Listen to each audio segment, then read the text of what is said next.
Welcome back to Inside South Florida. Whether you're single or in a relationship, holiday dating can be tricky. Well, not anymore. Here's April Davis, the founder of Cupid's Cronies, with some excellent holiday dating advice.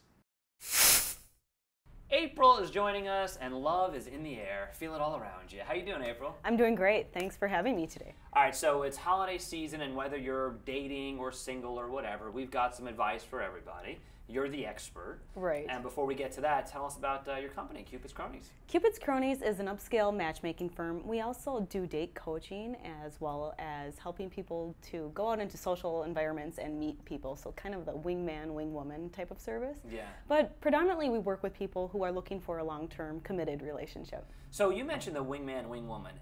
Do you find that most people, whether or not they're successful or whatever, have difficulty doing something as simple as just dating and just talking to someone they're on a date with? Well, it can be really difficult to meet someone and say during the day and be able to walk up to them without even knowing them, a perfect stranger. That can be quite challenging. So we work with people to overcome that approach anxiety and also know what to say when and pick up on the nonverbal type cues Sure. as well as verbal, Yeah. and have a good conversation, because a lot of it comes down to just having conversation skills.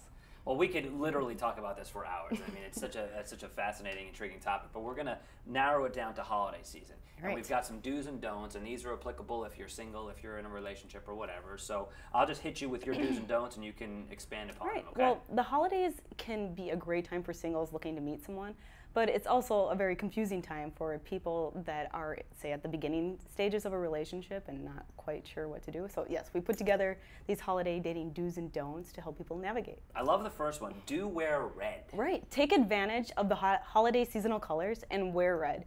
Red will not only put the spotlight on you when you're out and about, running around, chatting it up with other people at the holiday parties, but you'll feel more confident. And this goes for men as well as women. Yeah, okay, I'm glad you said that, because I think maybe I have one red shirt in my entire collection. Like, I feel like guys don't often wear red. No, you're right, and it's a great way to put a little more attention on yourself. Right. Yeah, and then just like throw some mistletoe too around it. There you go, or just walk around just, with it. Hey, how Hi. you doing? Yeah. All right, so do wear red.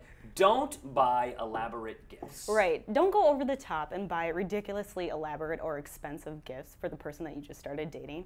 I mean, you may think that you're being sweet or thoughtful by putting together maybe a CD of all the songs that you've listened to while you're together, but this can be seen as a little bit obsessive. And at the same time, going out and buying an expensive, say, watch for them might get a great reaction, and I'm sure they'll appreciate it. But imagine the embarrassment you're both going to feel when they hand you a gift card for a spa for like Starbucks. $50. Yeah, right. Yeah. So it's better just to keep it middle of the road and keep it simple. That's so interesting. When do you know when it's time to step it up for elaborate gifts? Like, how long are you together before you buy something fancy? I think you know when it's serious and both of you are talking about being together in the future. You're spending the holidays together. You're talking about your family maybe, and it's more clear about the future. Yeah. Well, it actually sort of feeds right into the next one, which is do go to holiday parties. Right. Which is interesting because holiday parties are sort of notorious for bad decisions, I They feel can like, be. right? Yes, well, especially I've heard some horror stories at work holiday parties, right? Yeah. Oh, right. yeah. But if you're single, take advantage of all the holiday parties going on and get out there and try to meet someone. But at the same time, if you are dating someone in, say, the beginning stages of that relationship, don't force them to go to your work get-together or your work holiday parties or your family get-togethers, because these are just awkward. Mm-hmm. And people a lot of times will just go because they feel obligated to. But if you do bring them, make sure you don't leave their side, because we've all been there where you don't know anyone, you're just feeling super awkward, and you have to fend for yourself, and that's not fun. And the thing about bringing someone you're dating to your work party is that you are now, when you go to work the next day, you're just going to be hearing about it, right? Like, you've now brought your person to your work family. And they're going to be asking you about them for months going forward. Right. Yeah. And what if it doesn't work out? Right. So it's probably best to keep that separate until you know that you're very serious with this person. Yeah, keep that person sort of hidden until you're like married for 2 years. And, then you maybe can break Well, at least it's serious. At least engaged, okay? Exactly. There you go. Well, this isn't really one of those, but it kind of feeds off of that. I'd like to get your take on that. So what about bringing them to family stuff? All right, so we've said don't necessarily bring them to holiday parties, and if you do, don't sort of leave their side, but can you bring them to your family Christmas dinner? Well, I think the same goes for family as with work functions, because you want to make sure that that person is going to be around. And if you're taking the steps to introduce them to your family, they're getting to know that person, and they're probably making some kind of connection with them. And you don't want to do that, introduce either of them to each other until you know that it's serious. I mean, I remember, just as a personal aside, going to a Christmas dinner years ago with a girl I was dating, and I knew that we were going to break up shortly after Christmas, and it was so uncomfortable. It was like, nice to meet you, I'm never going to see you again, and you're going to hate me in a week. And it was so bad. Right. Yeah, try to avoid that. Yeah, try to avoid family humiliation.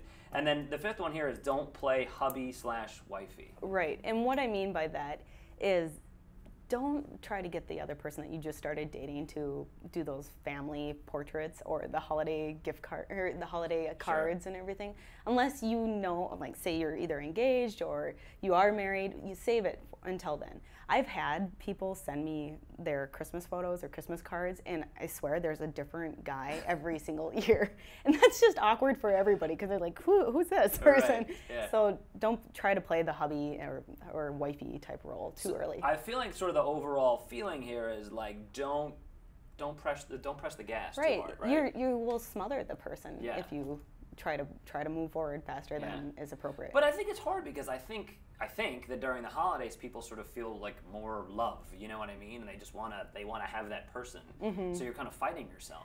Well, I would be careful not to confuse what is real and what is, the exterior things trying to push you to maybe, fulfill this idea of love, with the Christmas and New Year's and Valentine's Day. You want to make sure that this is the right person that you should be doing these activities with. Sure, not just because it's that time of year. Right, exactly. Yeah. We have a couple minutes left. I'm just wondering if you have any sort of overall general dating advice that maybe not necessarily holiday related. Well, I mean, I always say get a life. Get your own life. Have your own hobbies, have your own things that you like to do, and really just build up yourself, because not only will that make you be more confident, but that's attractive to other people as well. So if you're more of a well-rounded person, know a lot about a lot of different things, and maybe know how to do different things, and it just makes you more interesting, and you can have a better conversation when you are out at dinner. Yeah, because there's nothing sort of sexy about somebody just always wanting to spend every second with you and not having their own stuff.